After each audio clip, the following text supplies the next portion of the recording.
अस्सलाम वालेकुम। Welcome back. This is day 2 of my free cyber security essentials course. और आज के कोर्स में हम लोग देखेंगे बेसिक मॉडल, और उसके बाद हम लोग देखेंगे एस्पेक्ट्स ऑफ साइबर सिक्योरिटी और कुछ बेसिक सी टर्मिनोलॉजीज देखेंगे। अब हमारे पास बेसिक मॉडल क्या होता है, हम लोगों ने पिछली वीडियो में डिस्कस किया था कि हमें जो भी हम लोग चीज साइबर सिक्योरिटी का जो बेसिक मॉडल है ना, हम लोग उसको तीन चीजों में देखते हैं। एक कॉन्फिडेंशियलिटी, इंटेग्रिटी और अवेलेबिलिटी। ठीक है, और ये हमारा होता है CIA ट्राइड। अब हम इसको देखेंगे कि सबसे पहले कॉन्फिडेंशियलिटी क्या चीज है। कॉन्फिडेंशियलिटी बेसिकली अगर हम लोग उसे उर्दू में बोलें, अपनी आम जुबान में बोलें, तो ये होती है राजदारी, प्रोटेक्शन फ्रॉम अनऑथराइज्ड डिस्क्लोजर। मतलब जो भी ऑथराइज बंदा है सिर्फ वही हमारी इंफॉर्मेशन या डाटा को एक्सेस कर सके। इस चीज को हम लोग बोलेंगे कॉन्फिडेंशियलिटी। मतलब कि ये नहीं है कि एक हमारे पास डाटा है तो वो हम लोग सारों को बताते फिरें, ऐसा नहीं है। जिन बंदों को उसकी जरूरत है उन्हीं को, या जो लोग उसके लिए अहल हैं, जो राजदार हैं, जो ऑथराइज्ड हैं उस डाटा के लिए, सिर्फ वही उस डाटा को एक्सेस कर सकते हैं या यूज कर सकते हैं। तो इस चीज को हम लोग बोलते हैं कॉन्फिडेंशियलिटी। ठीक है, कॉन्फिडेंशियलिटी के लिए अब हम लोग, अगर हमारे पास कोई इंफॉर्मेशन है तो अब साइबर सिक्योरिटी में उसको, जब हम लोग कॉन्फिडेंशियलिटी को मेंटेन करते हैं तो इसमें हम लोग इंक्रिप्शन का यूज करते हैं। अगर हम लोग वैसे हमारी कोई बात, हमारे दोस्तों की बात है या कोई फैमिली की बात है, तो उधर हम लोग कॉन्फिडेंशियलिटी के साथ मेंटेन करते हैं, बात को खुद तक रखते हैं। लेकिन इन डिजिटल स्पेस, इन साइबर स्पेस, हम लोगों ने अगर अपनी कॉन्फिडेंशियलिटी को मेंटेन करना है तो हम लोग उसमें इंक्रिप्शन का सहारा लेते हैं। अब इंक्रिप्शन क्या है, हमारे पास अगर कोई भी क्लियर टेक्स्ट है, जिस हमारा अगर व्हाट्सएप मैसेज है, कोई भी क्लियर टेक्स्ट है, उसको हम लोग किसी ना किसी मेथड के थ्रू इनक्रिप्ट करेंगे, कोई की यूज करेंगे, तो फिर वो एक इनक्रिप्टेड फॉर्म में आ जाएगा। अब इनक्रिप्टेड फॉर्म में आ जाएगा तो वो किसी भी यूजर से, या कोई एक आम बंदा है जिसके पास की नहीं है, उसको वो समझ नहीं आएगा ये डाटा क्या लिखा हुआ है। वो उसको मॉडिफाई हो जाता है वो किसी और लैंग्वेज में, या उसमें हम लोगों ने जो की लगाई होती है उस की के हिसाब से वो चेंज हो जाता है डाटा। और अब जो ऑथेंटिक ऑथराइज्ड बंदा है उसके पास उसकी डिक्रिप्शन की होगी। ठीक है, फिर वो जब डाटा ट्रेवल कर रहा होगा तो तब वो इंक्रिप्टेड फॉर्म में होगा, और जब उस बंदे के पास पहुंचेगा तो वो डिक्रिप्ट हो जाएगा उसके की के साथ। तो इस चीज को हम लोग बोलेंगे इंक्रिप्शन। ठीक है, अब कॉन्फिडेंशियलिटी है क्या चीज, इसको अगर हम लोग थोड़ा सा मजीद पढ़ें, या इसके लिए हम लोग कौन से अप्रोच लेते हैं, तो कॉन्फिडेंशियलिटी में सबसे पहले तो नीड टू नो, मतलब जिस बंदे को जो इंफॉर्मेशन मिलनी चाहिए सिर्फ उसी को मिले। इसमें हम लोग उसके बाद अब अप्रोच हम किस तरह लेंगे, हम लोग एक्सेस कंट्रोल्स लगा देंगे। एक्सेस कंट्रोल्स क्या होते हैं, जो बता देते हैं कि इस चीज को कौन बंदा यूज कर सकता है, इस चीज को कौन बंदा एक्सेस कर सकता है। तो ये हमारे एक्सेस कंट्रोल्स हैं। अब जब हम लोगों ने एक बंदे को स्पेसिफाई एक्सेस कंट्रोल ने कर दिया कि ये बंदा इसे यूज कर सकता है या इस इंफॉर्मेशन को देख सकता है, तो उसके पास एक ऑथेंटिकेशन आ गई है। और जब भी हम लोग वो डाटा उसको यूज करने लगा होगा तो हम उसे आइडेंटिफाई करेंगे उसके ऑथेंटिकेशन को। मतलब कि हमारे पास, समझ लें हमारे पास एक आईडी कार्ड आ गया। अब जब हमारे पास आईडी कार्ड आ गया तो हम लोग ऑथेंटिक हो गए। हमारे पास, हम फर्ज करते हैं यूनिवर्सिटी का आईडी कार्ड आ गया, अब हम लोग ऑथेंटिक है यूनिवर्सिटी में जाने के लिए। लेकिन जब हम लोग गेट पे जाते हैं तो हमारे जो उधर सिक्योरिटी गार्ड होते हैं वो हमारा आईडी कार्ड को देखते हैं, हमें आइडेंटिफाई करते हैं क्या यही बंदा है। तो ये हम लोग ऑथेंटिकेशन और आइडेंटिफिकेशन की अप्रोच यूज करते हैं। ठीक है, अब इधर अगर एग्जांपल दी हुई है जिस तरह access to a computer room, तो आप कंप्यूटर रूम में जिस तरह वही बंदा जा सकेगा जो उधर के लिए ऑथेंटिकेटेड होगा। ऑथेंटिकेशन के लिए कोई लोग हो सकता है बायोमेट्रिक्स यूज कर लें, तो बायोमेट्रिक्स जब यूज होगी फिर वो बंदा उधर जब अपना फिंगरप्रिंट लगाएगा तो वो आइडेंटिफाई हो रहा होगा। जब वो आइडेंटिफाई हो जाएगा तो रूम खुल जाएगा और उसके बाद एक्सेस होगी। अब इसके बाद जो हमारे पास दूसरी चीज आ जाती है वो होती है इंटेग्रिटी। इंटेग्रिटी को अगर हम लोग अपनी जुबान में बोलें तो इंटेग्रिटी, जो भी हमने इंफॉर्मेशन सेंड की है या जो भी हमारी इंफॉर्मेशन है, जिस तरह वो सेंड हुई है सोर्स से लेकर डेस्टिनेशन तक वो पहुंचे भी उसी तरह, ये ना हो कि दरमियान में वो चेंज हो जाए। इस चीज को मेंटेन करने को हम लोग बोलते हैं integrity. assurance that the data is sent received without any modification, यानी कि दरमियान में ऐसा भी पॉसिबल होता है कि दरमियान में अगर man in the middle attack आ जाते हैं, इंशाल्लाह हम अटैक्स को भी आगे पढ़ेंगे, तो वो डाटा चेंज हो जाते हैं, डाटा में वो अपनी कुछ मर्जी की चीजें लिख देते हैं। तो हम लोगों ने इस चीज को जो मेंटेन करने के लिए कहते हैं, इस चीज से बचने के लिए वो चीज हमारी यूज होती है इंटेग्रिटी। अब इंटेग्रिटी के लिए हम लोग मैकेनिज्म कौन सा यूज करते हैं, मैकेनिज्म हम यूज करते हैं हैशिंग का। इसमें हमारे पास शाह के हैश होते हैं, MD5 होता है, शाह 256 होता है। अब ये हैशेस, ये भी इंशाल्लाह हम लोग आगे जब हमारे हैशेस के एल्गोरिथम्स होते हैं, हमारे पास एक प्लेन टेक्स्ट होता है, उसको हम लोग कुछ इस तरह का एल्गोरिथम रन करते हैं कि वो चेंज हो जाए। अब हैशिंग और इंक्रिप्शन में क्या फर्क है, इंक्रिप्शन डिक्रिप्शन में हमारे पास कीज होती हैं, हैशिंग में हमारे पास कीज नहीं होती है, हमारे पास एक एल्गोरिथम होता है जो उसको चेंज कर देता है। ठीक है, और हैश फंक्शन हम उसे बोलते हैं, उस एल्गोरिथम को हम हैश फंक्शन बोलते हैं। और फिर जब वो हैश में कन्वर्ट हो जाता है तो फिर वो डाटा ट्रेवल कर सकते हैं। अब हम नेक्स्ट जो चीज है हम लोग देखते हैं इंटेग्रिटी और कॉन्फिडेंशियलिटी, इन दोनों में आपस में क्या फर्क है वो भी मैंने थोड़ा सा बता दिया, थोड़ा सा हम लोग इसको मजीद देख लेते हैं। अगर कंसर्न विद इंटेग्रिटी क्या चीज है, concern with unauthorized modification of assets, मतलब मॉडिफाई ना हो इस चीज को जो मेंटेन करती है वो करती है इंटेग्रिटी। कॉन्फिडेंशियलिटी क्या करती है, concern with access of assets, मतलब एक्सेस किसके पास होनी चाहिए, कौन उसे यूज कर सकता है, ये चीज हमारी कॉन्फिडेंशियलिटी है। और चेन ऑफ डाटा ये चीज हमारी इंटेग्रिटी है। अब इसके बाद हमारी तीसरी जो चीज आ जाती है सीआईए में वो हमारी आ जाती है अवेलेबिलिटी। अब अवेलेबिलिटी क्या चीज है, अवेलेबिलिटी ये चीज है कि डाटा जब हमें चाहिए हो उस वक्त वो अवेलेबल हो। Ensures information is accessible to authorized user, मतलब अगर हम लोग यहाँ पे बैठे हुए और हमारे पास हमारा जीमेल अकाउंट है, तो अब जीमेल अकाउंट हमारा जब हम लोग उसके लिए ऑथराइज्ड हैं, जब हम उसके लिए ऑथराइज्ड हैं यानी कि वो हमारी कॉन्फिडेंशियलिटी हमारी मेंटेन होगी है। अब उसको हर वक्त हमारे लिए अवेलेबल रहना चाहिए, ये ना हो कि हम लोग उसको अभी एक्सेस करना चाह रहे हो, हमने किसी को ईमेल भेजनी हो और वो अवेलेबल ही ना हो। तो अवेलेबिलिटी इस चीज को इंश्योर करती है कि जो ऑथराइज बंदा है उसके लिए हर जगह से और हर वक्त वो इंफॉर्मेशन एक्सेसिबल हो। ठीक है, अब इधर जो लिखा है we can say that an asset is available if timely requested, वही सा मैंने बताया कि अभी अगर हमें चाहिए तो वो हम लोग उसको अभी के अभी हमें मिल जाना चाहिए। Fair allocation of resources, easy to use in intended way, ये जो भी हमारी सारी चीजें होती हैं ये अगर जो भी लिखा हुआ है इसका मतलब यही है कि हमारे पास जो डाटा है हमें जब चाहिए हो वो अवेलेबल भी हो।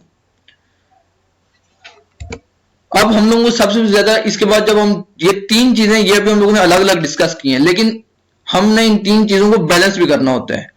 अगर ये हो कि हमारी इंटेग्रिटी हम लोग को इस तरह का एल्गोरिथम यूज करें, हम लोग को इस तरह का सिनेरियो बना लेंगे, हमारी इंटेग्रिटी तो इंश्योर हो रही हो, अवेलेबिलिटी हो रही हो, लेकिन हमारी कॉन्फिडेंशियलिटी ना हो रही हो, तो उसका फायदा नहीं है। इसलिए हमें तीनों चीजों को बैलेंस करना होता है। For example disconnected from internet to increase confidentiality, जब अब कॉन्फिडेंशियलिटी क्या है कि जो बंदा ऑथराइज्ड है वही डाटा को यूज कर सके।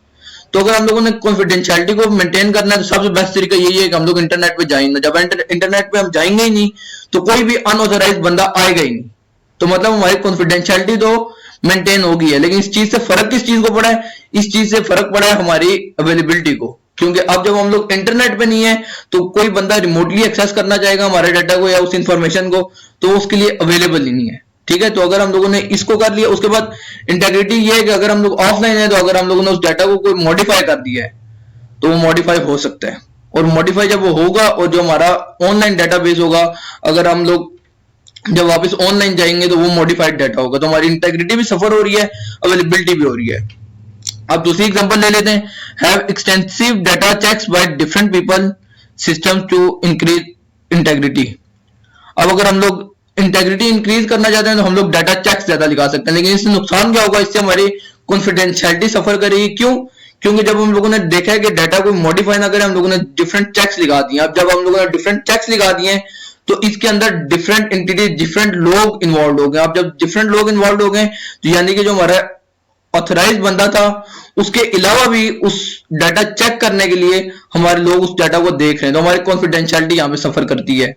और उसके बाद availability suffer due to locks on data under verification, तो जब अब डाटा वेरीफाई हो रहा होगा, जब हम लोगों ने मुख्तलिफ उस पर चेक्स लगे होंगे, तो इतने टाइम में अगर हम लोगों ने मल्टीपल चेक्स लगाए हुए, मतलब कुछ 10-15 अगर हम लोगों ने चेक्स लगा दिए, तो इतने चेक्स के टाइम पे वो जो हमारा डाटा होगा वो अनअवेलेबल होगा।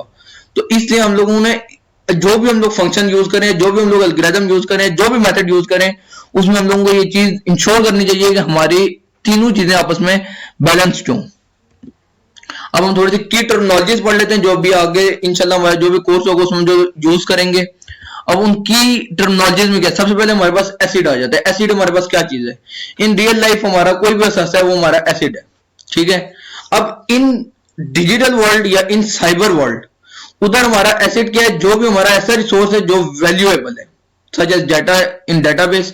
अब हर जगह के हिसाब से वहां पे वैल्यूएबल एसिड अलग होगा। अगर हमारी डाटाबेस है तो वहां पे हमारा डाटा हमारा वैल्यूएबल एसिड है। अगर हमारा अकाउंट है तो उधर हमारे पैसे हैं, फाइल सिस्टम में हमारी फाइल्स हैं। अगर हम लोग इसी तरह रियल लाइफ से एग्जांपल ले लें तो अगर हमारी यूनिवर्सिटी है, यूनिवर्सिटी में हमारे एसेट्स कौन है? स्टूडेंट्स। हमारा घर है, हमारे घर में हमारे एसेट्स कौन है? फैमिली। तो ये सारे हमारे एसिड्स हैं। अब पहले हम जो चीज यूज करेंगे, एसिड यूज करेंगे। एसिड क्या होता है? जो भी चीज वैल्यूएबल हो, मतलब किसी भी सिनेरियो में जो चीज वैल्यूएबल है वो हमारा एसिड है। अब दूसरी चीज हमारे पास आ जाती है वर्नेबिलिटी। वर्नेबिलिटी होती है a potential weakness in any acid. अब पोटेंशियल वीकनेस बेसिकली क्या है? हमारे पास कोई भी लूप होल हो सकता है या कोई भी हमारे पास वीकनेस। जिस तरह अगर हम इसको रियल लाइफ से एग्जांपल लें तो हमारा घर है, हमारे घर में कोई भी बंदा एंटर नहीं हो सकता, लेकिन अगर हमारी एक खिड़की है जो कि टूटी हुई है तो वो हमारी पोटेंशियल वीकनेस है, वहां से बंदा एंटर हो सकता है। तो इसी तरह हमारी साइबर वर्ल्ड में अगर हमारा कोई सॉफ्टवेयर का हम एग्जांपल लेते हैं, कोई भी सॉफ्टवेयर है तो उसमें कोई इस तरह की वर्नेबिलिटी है जहां से कोई हैकर इंट्रूड कर सकता है। अंदर आने को हम लोग इधर बोलेंगे इंट्रूजन।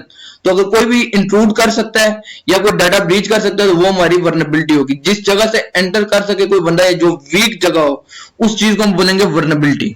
ठीक है।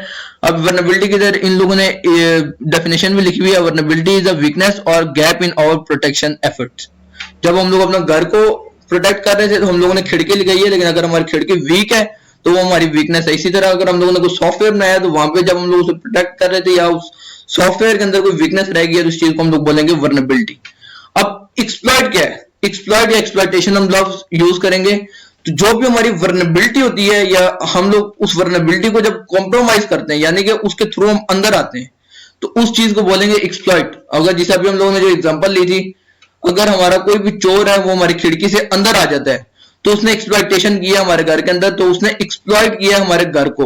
इसी तरह हमारा अगर कोई सॉफ्टवेयर है या अगर हमारे पास कोई डेटाबेस है तो अगर डेटाबेस के अंदर कोई बंदा इंट्रूड कर जाता है तो वो एक्सप्लॉइटेशन होती है। तो a technique use to compromise the system.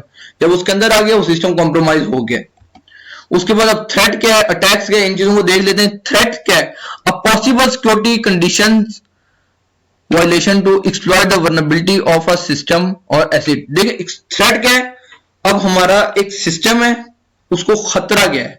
जिस तरह अब थ्रेट हमें यह भी है कि सूरज कभी भी नीचे गिर सकते हैं, गिरेगा नहीं गिरेगा ये एक अलग बात है, लेकिन एक थ्रेट तो है। तो जो पॉसिबल वायलेशन हो सकती हैं एक्सप्लॉइट करने की, उस चीज को हम कहते हैं थ्रेट। अब ये थ्रेट के आगे एग्जांपल लिखी हुई है। और इसी तरह अटैक हमारा आ जाता है। ठीक है। अटैक क्या चीज है? जो हमारा अटैक हो जाएगा। अब एक होता है हमारा अटैक नहीं होता, वो गलती से कोई बंदा अंदर आ जाता है। ठीक है। तो वो हमारा बेसिकली अटैक नहीं है क्योंकि उस बंदे को वो इंटेंडेड नहीं था। अटैक क्या चीज है? जब हमारा अनऑथराइज्ड बंदा इंटेंशन के साथ हमारे किसी डाटा ब्रीच करे या हमारी किसी चीज को एक्सप्लॉइट करे इंटेंशन के साथ, वो हमारा अटैक होता है। An intended unauthorized action on acid that can damage or compromise information in system. An attack always has a motivation to misuse system. अब ये नहीं है कि कोई बंदा वैसे अटैक कर देगा, क्योंकि जो भी हमारा अटैक होता है या उसमें काफी ज्यादा इन्वेस्टमेंट चाहिए होती है, उसमें काफी ज्यादा आपको टाइम चाहिए होता है, आपको एक्सपीरियंस चाहिए होता है, आपको अपनी एक्सपर्टीज चाहिए होती है। तो कोई ना कोई मोटिवेशन अटैक के पीछे होगी। जनरली क्या इंफॉर्मेशन होती है? सबसे ज्यादा हमारी जो मोटिवेशन होती है वो पैसा होता है, जो आजकल हमारे हैकर्स हैं।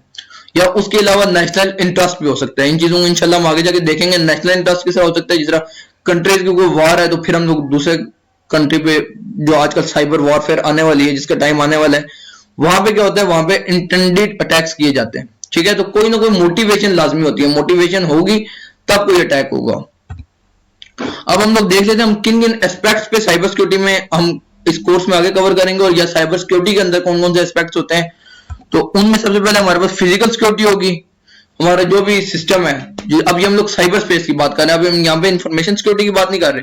अब हम साइबर सिक्योरिटी के एस्पेक्ट्स की बात कर रहे हैं तो वहां पे हमारे पास फिजिकल सिस्टम सिक्योरिटी आ जाएगी, हमारे कंप्यूटर सिस्टम्स की सिक्योरिटी आ जाएगी, नेटवर्क की सिक्योरिटी आ जाएगी, इंटरनेट सिक्योरिटी आ जाएगी, मोबाइल सिक्योरिटी आ जाएगी, application security, image security, communication security. इन सारी अब ये जितनी भी चीजें ना सारी की सारी साइबर स्पेस में आती हैं, और इंशाल्लाह हम इन सारी चीजों को इन डेप्थ आगे जाके पढ़ेंगे। इसी तरह आपको हमारी अगर कोई डेटाबेस है तो डेटाबेस की हमें सिक्योरिटी मेंटेन करनी पड़ेगी, हमें अपने ऑपरेटिंग सिस्टम्स की मेंटेन करनी पड़ती है, वाईफाई की, ब्लूटूथ की, स्काइप वगैरह, उसके बाद हमारी क्लाउड सिक्योरिटी है, IoT है। ये जो हमारे सारे एस्पेक्ट्स हैं, इंशाल्लाह हम इन सारे एस्पेक्ट्स को भी कवर कर रहे होंगे इस कोर्स में। और अब यहाँ पे आज क्या हमारा लेक्चर खत्म हो जाता है। और अभी तक अगर किसी ने चैनल को सब्सक्राइब नहीं किया तो इसी तरह की आगे इस सारे कोर्स को फॉलो करने के लिए, मजीद कोर्सेज के लिए सब्सक्राइब भी कर दें और ये वीडियो शेयर कर दें। और इंशाल्लाह मिलते हैं नेक्स्ट वीडियो में, तब तक के लिए टेक केयर।